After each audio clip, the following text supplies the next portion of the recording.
안녕하십니까. 한눈에 알아보는 우리 나무라고 하는 나무도감 책을 집필한 박승철입니다. 오늘은 팥꽃 나무가의 서향에 대해서 알아보도록 하겠습니다. 이 서향은 우리가 꽃집에서 가서 서향 그러면 잘 못 알아듣는 사람들도 있는데, 꽃집에서 파는 이름은 천리향으로 알려져 있죠. 그래서 천리향으로 사람들이 더 많이 알고 있는 게 서향입니다. 그래서 이 서향은 보면은 이름을 보면은 여기 향기가 난다 그런 뜻이죠. 향기, 향자를 붙여서 향기가 나는데 그 앞에 그 향기가 어떤 향기냐면은 상서로울 서자다. 그래서 이 서자는 상서로울 서자인데, 이 상서로울 서자의 뜻은 바로 복되고 좋은 일이 많이 일어날 것 같은 향기를 가지고 있는 나무가 바로 서향이죠. 그래서 이 서향은 향기가 엄청 멀리까지 퍼져나간다. 은은한 향기가 천리까지 퍼져나간다 해서 천리향이라고 하지만은, 천리향이라고도 하지만은 또 화적이라고 하는 아주 재미있는 이름도 있습니다. 요 화적이라고 하는 요 말은 꽃하자에 적군이다 할 때, 적자를 썼죠. 그래서 꽃들의 적이다. 꽃들의 적이 서향이라고 합니다. 근데 이 꽃들의 적이 무슨 말이냐? 이것은 바로 다른 꽃들이 피어 있을 때 이 서향이 만약에 핀다고 하면 그 서향의 향기 때문에 다른 꽃들은 모두 이 향기에 눌려 가지고 빛을 잃어버리게 된다 하는 그런 뜻이라고 합니다. 그래서 다른 꽃들은 이 서양의 꽃이 피면 모두 깨갱하고서 꼬리를 감춰버린다 그런 뜻이죠. 그런 아주 재미있는 요 화적이라는 별명을 가지고 있는 서향이 어떤 나무인가에 대해서 오늘 공부해 보도록 하겠습니다. 이 서향은 중국이 원산지입니다. 중국이 원산지이고, 어제 배웠던 이 백서향은 우리나라의 남해안 지방, 남해안의 해변가하고 제주도가 원산지죠. 물론 이 나무는 우리나라만 있는 게 아니고 일본에도 자라고 있습니다. 그런데 이 서향은 중국이 원산지이면서 우리나라에는 원예종으로 들여와서 화분에 많이 키우고 있고, 중부지방에서는 화분에 많이 키우고 있고, 남쪽 지방에서는 노지에서도 많이 자라고 있는 나무가 바로 이 서향입니다. 이 서향의 꽃이 피는 모습을 보면, 이 서향도 봄에 2월달부터 꽃이 피기 시작을 하는데, 2월달에서 3월달에 보통 이렇게 꽃이 피는데, 요 가지, 요 지금 빨갛게 보이는 요 가지가 보이는데, 가지의 끝부분에서 꽃이 달리게 되는데, 꽃이 10개 내지 20개, 이 꽃의 숫자가 10개 내지 20개의 꽃이 모여서 머리꽃차례, 두상화사라고 하죠. 머리꽃차례에 달리게 되는데, 이 머리꽃차례라고 하는 요 말은 사람의 머리에서 머리카락이 달려있는 것처럼, 그렇게 요 가지의 끝에서 머리카락이 달려있는 것처럼 이렇게 둥그렇게 달려있다 그런 뜻이죠.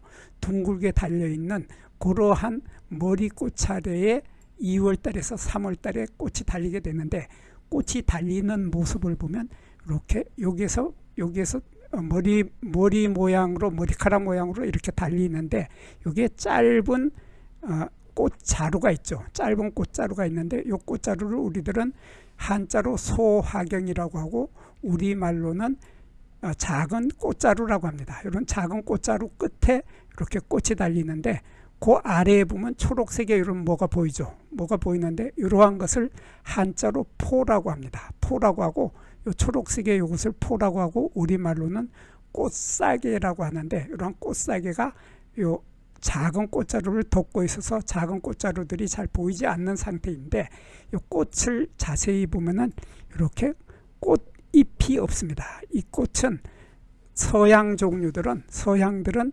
꽃잎이 없고, 이것이 꽃받침이죠.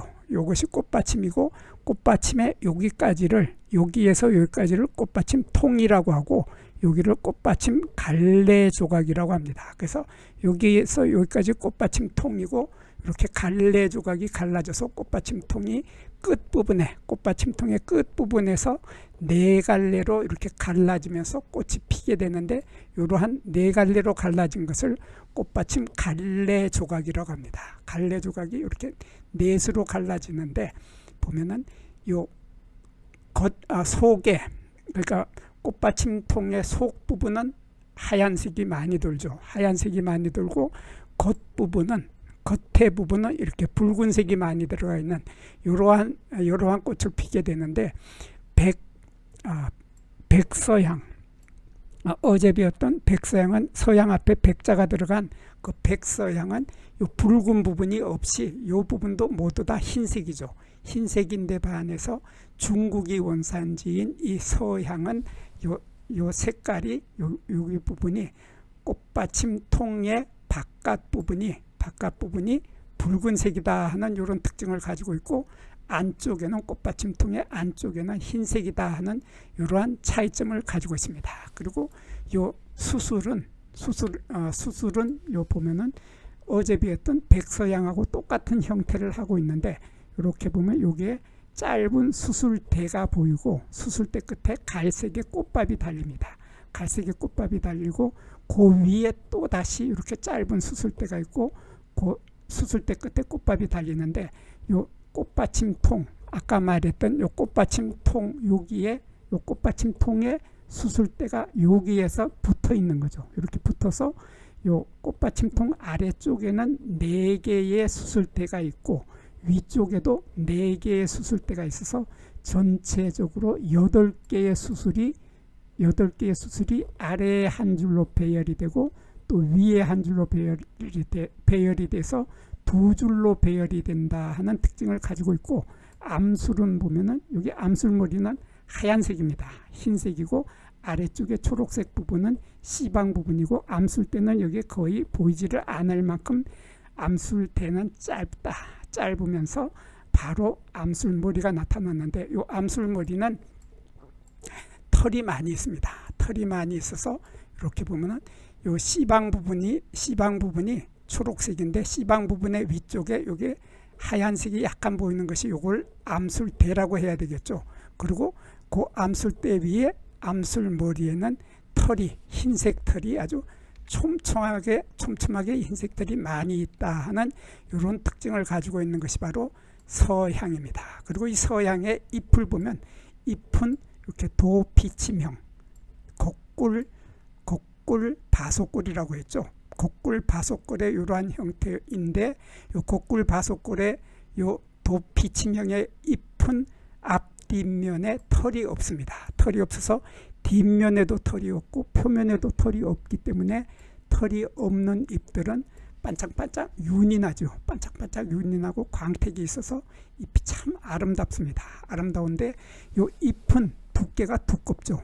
두께가 두꺼워서 혁질이라고 합니다. 한자로 혁질이고 우리말로는 가죽질이라고 하는데 이 잎이 두꺼우면서 털이 없어서 반짝반짝 윤이 나고 광택이 나기 때문에 잎 자체만으로도 가정에서 키우면은 관상용으로 아주 좋은 가치가 있는 나무가 바로 이 서향이죠. 그리고 이 서향에는 이 서향의 잎에는 무늬가 없다 하는 특징을 가지고 있습니다. 그래서 이 서향하고 비슷한 무늬 서향은 잎의 모습을 보면 잎의 가장자리에 이렇게 흰색 무늬가 들어 있는데 거기에 비해서 이 서향은 잎에 무늬가 없다 하는 이러한 차이점을 가지고 있습니다. 그리고 여기에 보면은 이 열매를 보면은 열매는 핵과라고 하는데 한자로는 핵과라고 하고 우리말로는 굳은시 열매라고 합니다. 굳은시 열매가 달리게 된다고 하는데 우리나라에서는 열매를 보기가 어렵다. 거의 우리나라에서는 이상하게 열매를 만나볼 수가 없었습니다. 그리고 이렇게 보면은 이 키를 보면은 키는 높이가 1m에서 1.5m로 어제 배웠던 백서향하고 크기는 같습니다. 그래서 이러한 꽃의 향기가 아주 강하면서 꽃받침통의 겉부분은 붉은색이고 속부분은 흰색이면서 잎에 무늬가 없는 것이 바로 서향 이었습니다. 여기에서 잠깐 구독과 좋아요를 누르는 시간을 갖도록 하겠습니다. 여기 나무도감 공부는 박승철이 사진을 찍고 박승철이 글을 쓴 한눈에 알아보는 우리 나무라고 하는 나무도감 책을 펼쳐서 공부를 하였습니다. 공부를 하고 난 후에 만나게 되는 나무는 바로 내 친한 친구를 만나는 것처럼 반갑고 호기심 넘치고 흥미진진한 기쁨을 가슴 가득 안겨주게 될 것입니다. 오늘의 공부는 여기서 마치도록 하겠습니다. 감사합니다.